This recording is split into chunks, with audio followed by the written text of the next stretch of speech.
Hello friends, how are you? कैसे हैं आप सभी लोग?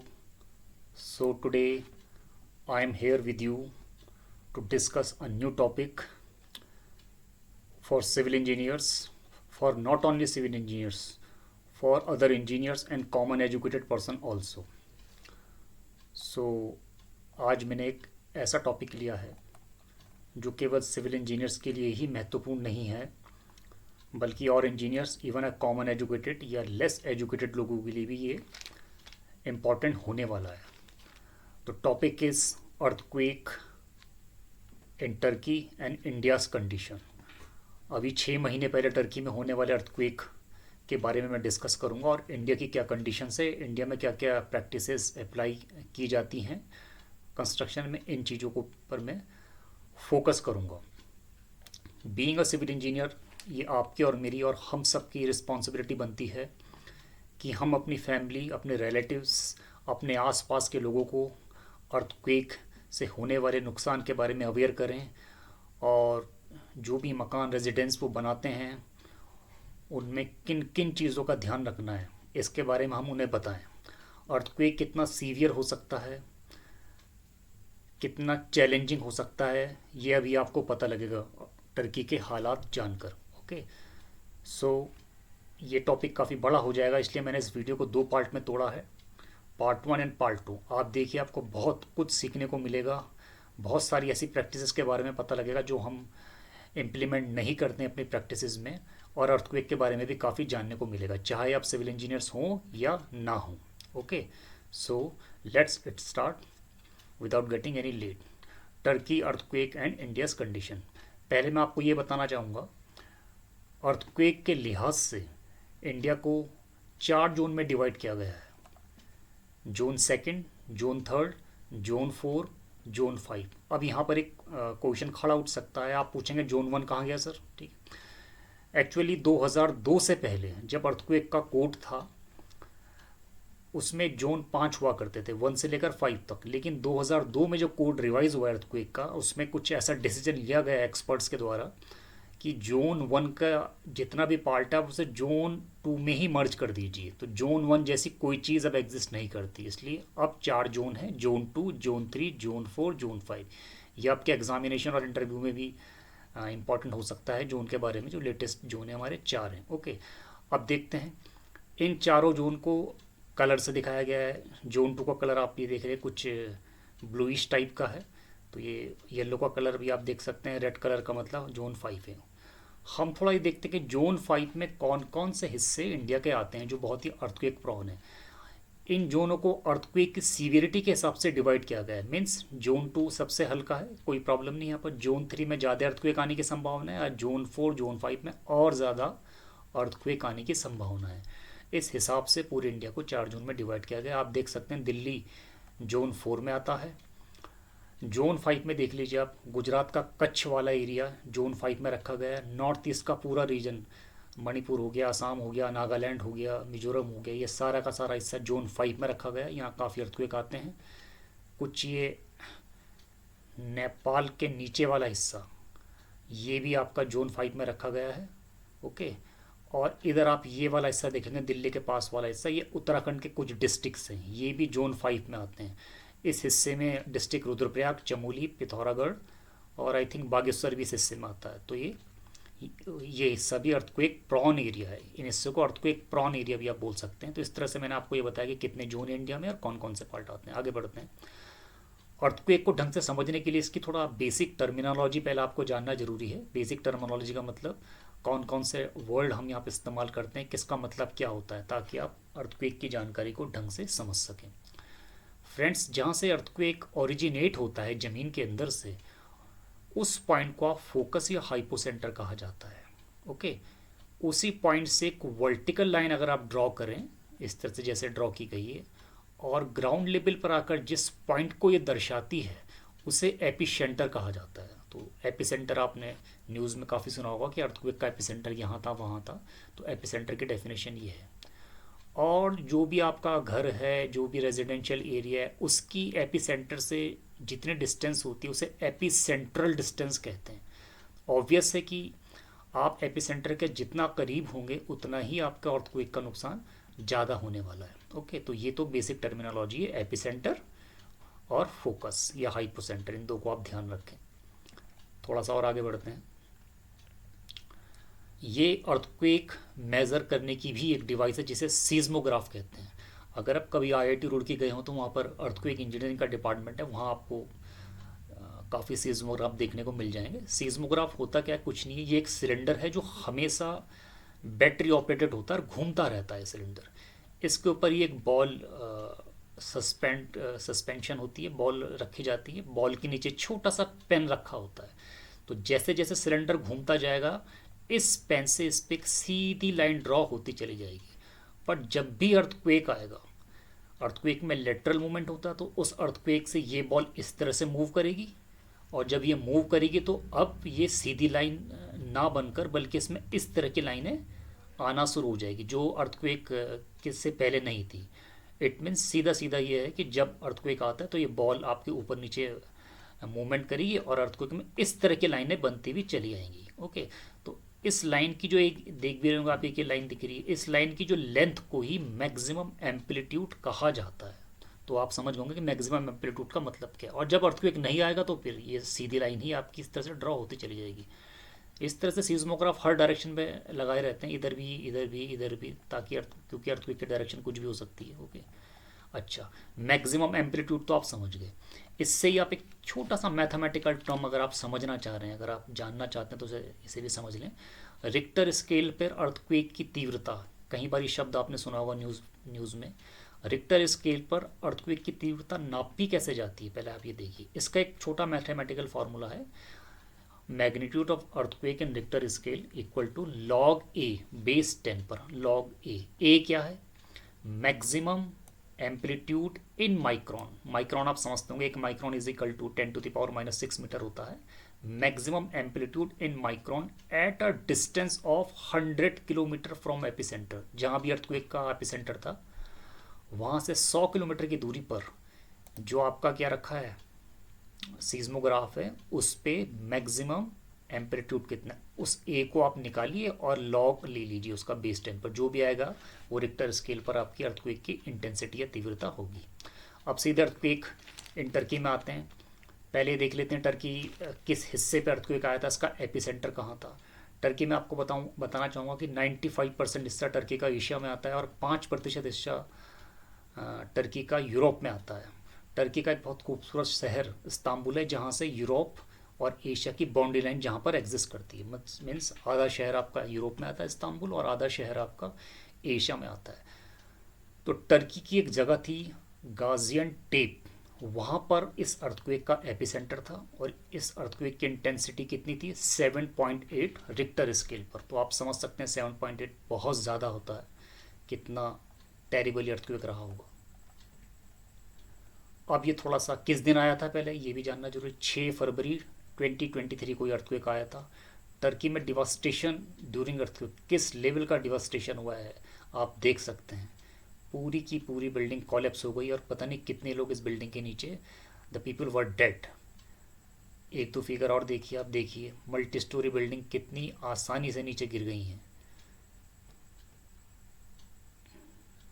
तो I think it is one of the most severe earthquake of this century. ये देखिए आप, रेस्क्यू करते हुए अपने रिलेटिव्स को, कितनी टेरिबल सिचुएशन रही होगी इस अर्थक्वेक से।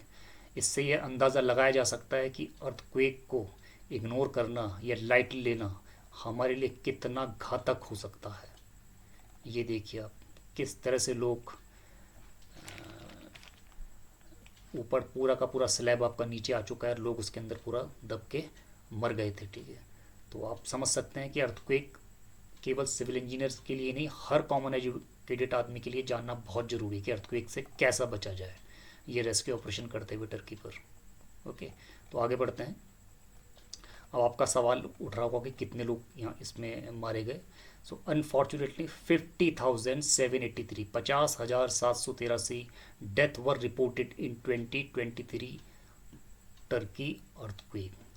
आप समझ सकते हैं 51,000, ऑलमोस्ट 51,000 लोगों का मरना कितनी बड़ी सीवियरिटी है टर्की में। ओके, अब जानेंगे reason of the building collapse in Turkey, क्या क्या वजह थी, क्यों यहाँ पर अर्थक्वेक ने इतनी तबाही मचाई, क्या क्या यहाँ पे गलतियाँ थी, ये देखते हैं।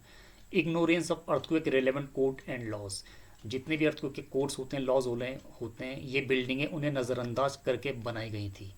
9 इंच इंटू 9 इंच कॉलम, जो पुराने जितने भी यहाँ पे कंस्ट्रक्शन थे वहाँ पर देखा गया कि 9 बाई 9 के कॉलम थे। मैं आपको पहले वीडियो में भी बता चुका हूँ इससे कि 9 बाई 9 इंच के कॉलम अर्थक्वेक के प्रोस्पेक्ट से बिल्कुल भी ठीक नहीं है, इसे अवॉइड करें आप, ठीक है।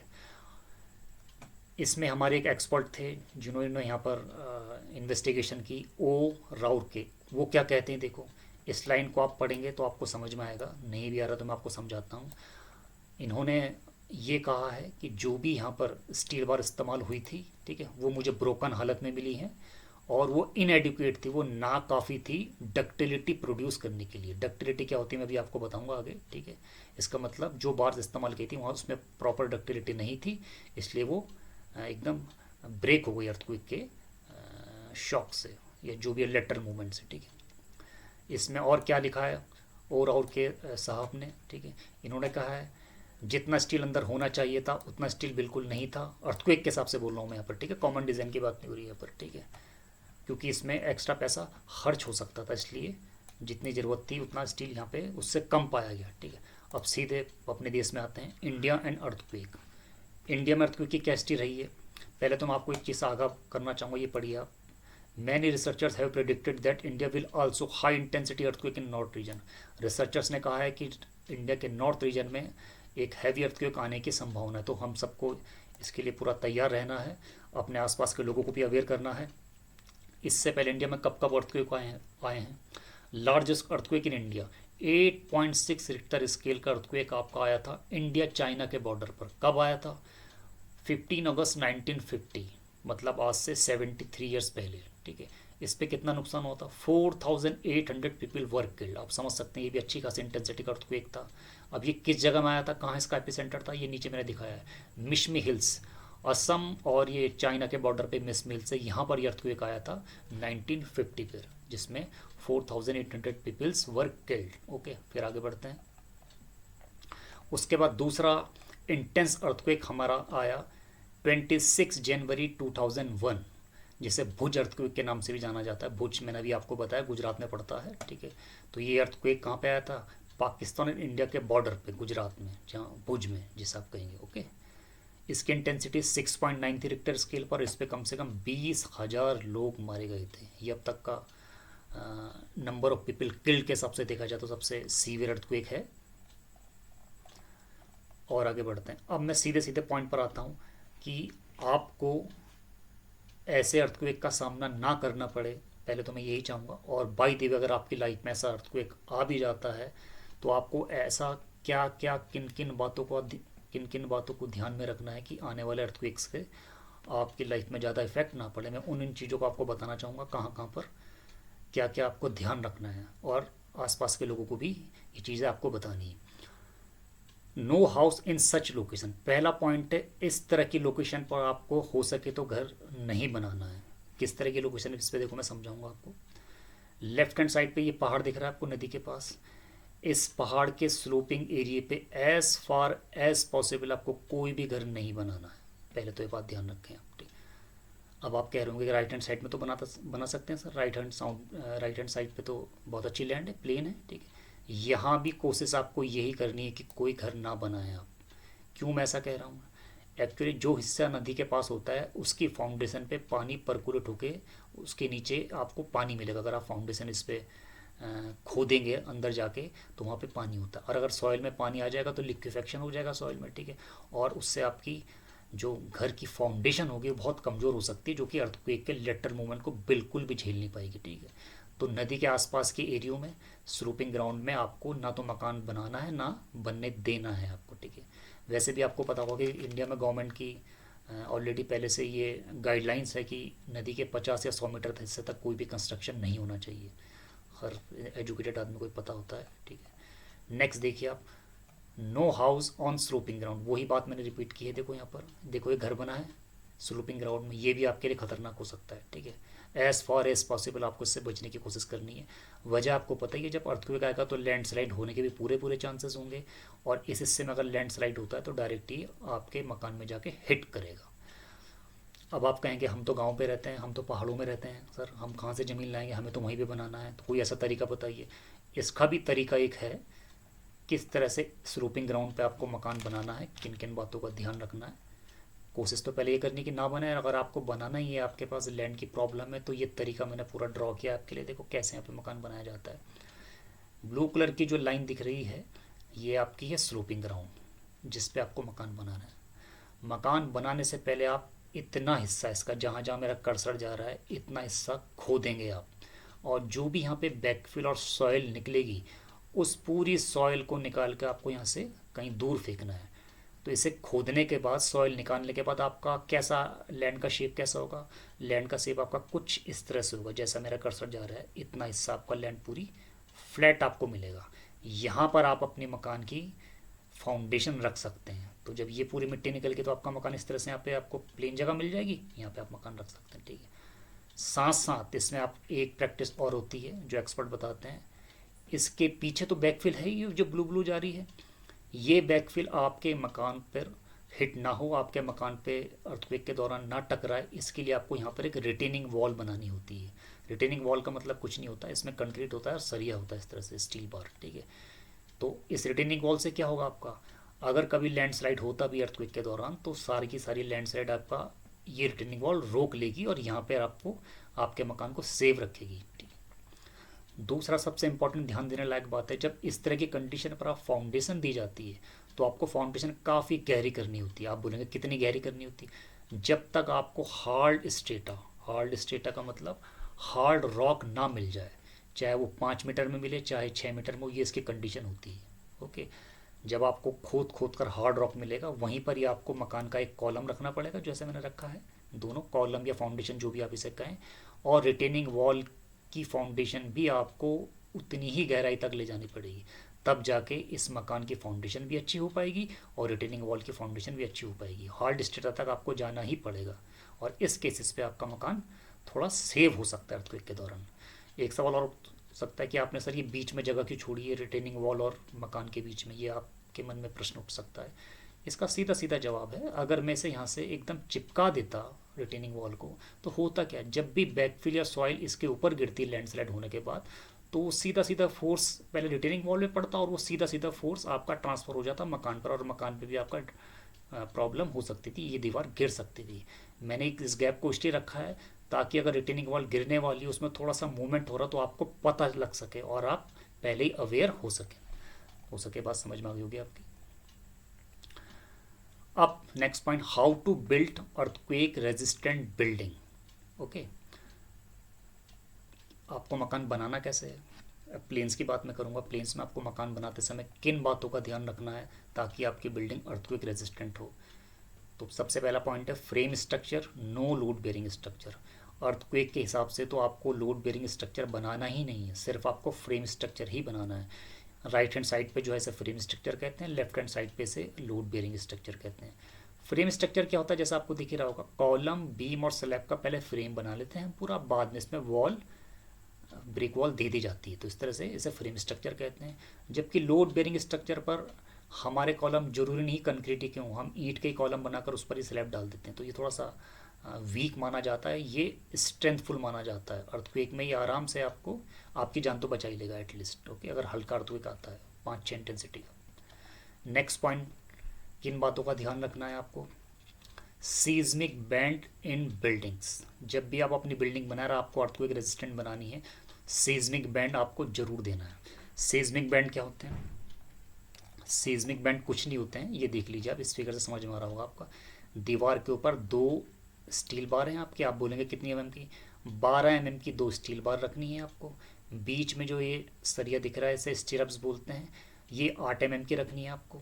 ठीक है, और इनके बीच की स्पेसिंग, स्टीरप्स के बीच की स्पेसिंग 6 इंच रखनी है आपको, और ऊपर नीचे आपको कंक्रीट डाल देना है। इस तरह से जो चीज़ बनती है उसे बैंड कहते हैं। अब बात आती है बैंड कहाँ कहाँ पे बनाने हैं आपको। सबसे पहला बैंड आप देंगे प्लिंथ लेवल पे, जैसे ये लिखा है प्लिंथ बैंड, जैसे मैंने अभी आपको नीचे बनाया एक ऐसा ही बैंड आपको प्लिंथ लेवल पे देना है, ठीक।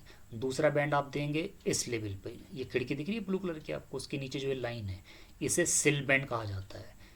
ये अब आप पूछेंगे कितने ऊपर देते हैं सर, ये 1200 mm रखेंगे आप। प्लिंथ बैंड से 1200 mm के ऊपर पर जो आपका बैंड दिया जाता है उसे सिल बैंड कहते हैं। सिल बैंड से और ऊपर आ जाइए आप, इस बैंड को कहेंगे लिंटल बैंड। लिंटल तो आप जानते होंगे, तो कॉमन घरों में भी दिया जाता है इसे लिंटल बैंड। उसके ऊपर ये क्या है, ये टाई बीम, ये वही बीम है जो कॉलम के चारों तरफ रखी जाती है, जो हमारी जिसे हम सिंपल लैंग्वेज में बीम कहते हैं। फिर से ऊपर जाओगे तो सिल बैंड आ गया है। मतलब जैसा पहली मंजिल के लिए मैंने 1 2 3 4 बैंड दीजिए, 3 बैंड और एक बीम दी है, सेम ऊपर भी होगा। सिल बैंड आएगा पहले, ये देखिए आप, फिर लिंटल बैंड आएगा, फिर आपकी वही टाई बीम आएगी जो चारों तरफ कॉलम से जुड़ती है। तो समझ चुके होंगे आप, पहला बैंड आपका प्लिन बैंड में, दूसरा 1200 mm की ऊंचाई पर, तीसरा आपका लिंटल। लिंटल आप जानते ही हैं, लगभग 7 फीट की ऊंचाई पे दरवाज़ा होता है तो उसके ऊपर लिंटल बैंड होता है। तो आपके दो बैंड की पोजीशन आपको पता लग गई और उसके ऊपर आपकी टाई बीम हो गई। ओके, तो इस बात का भी ध्यान रखेंगे आप, ठीक है। ये मैंने आपको समझा ही दिया कि बैंड किस तरह से बनाया जाता है। अब जो नेक्स्ट आपका टॉपिक आता है, पैनल वॉल्स। कहने का मतलब है मैंने फ्रेम स्ट्रक्चर तो ये पूरा बना लिया है बीम और कॉलम का, इसके बीच में मैं कौन सी वॉल दूँ। प्रश्न ये उठता है, क्या इसके बीच में मैं ब्रिक वॉल दूँ, क्या इसके बीच में मैं आरसीसी वॉल दूँ, या इसके बीच में मैं कोई प्री फैब्रिकेटेड स्ट्रक्चर दूँ, या मैं यहाँ पे कंक्रीट ब्लॉक दूँ। बहुत सारे ऑप्शन मेरे पास हैं किस तरह से। अगर मैं शेयर वॉल देता हूँ कंक्रीट की बनी हुई तो मुझे बहुत ये कॉस्टली पड़ने वाली है, कॉमन आदमी से नहीं बना सकता। तो मैं यहाँ पे क्या करूँ, ईंट की वॉल देना भी यहाँ पर बुद्धिमानी नहीं है, मैं आपको पहले क्लियर कर चुका हूँ, ठीक है। ईंट की वॉल यहाँ पर कोई भी लेटरल लोड झेलने के लायक नहीं होती है। तो प्रश्न उठता है हम यहाँ पे क्या दें जिससे हमें स्ट्रेंथ भी मिले और साथ साथ में अर्थक्वेक से हम सेव भी रहें। तो ये सारी चीज़ें एक जो पार्ट्स हैं मैं आपको नेक्स्ट पार्ट में बताऊंगा इस अर्थक्वेक के, क्योंकि काफ़ी लंबा हो जाएगा वीडियो। आगे मैं आपको बहुत सारी चीज़ें बताने वाला हूँ, कितनी बैंड्स होते हैं, कितने टाइप की वॉल्स होती हैं, किस तरह से वॉल को बनाया जाता है, ब्रिक से इसे कैसे बनाएंगे, और साथ साथ में एडवांस कंट्री लाइक जापान में कौन कौन सी टेक्नोलॉजी का इस्तेमाल किया जा रहा है जो अभी तक इंडिया में इस्तेमाल नहीं किया गया है। मैं उस अर्थक्वेक रेजिस्टेंट टेक्नोलॉजी पर भी पूरा का पूरा आपको बताने की कोशिश करूँगा। एक वीडियो में आपको सारी चीज़ें समझ में आ जाएंगी और इस तरह से समझ में आएंगी जो आप दूसरों को भी समझा सको। ओके, तो आई होप आपको ये वीडियो पसंद आया होगा। वीडियो ख़त्म करने से पहले फिर से मेरी रिक्वेस्ट है, आप इसे प्लीज़ सब्सक्राइब जरूर करें मेरा चैनल अगर आपने नहीं किया है, और लाइक और शेयर भी इसे करें। Thank you very much.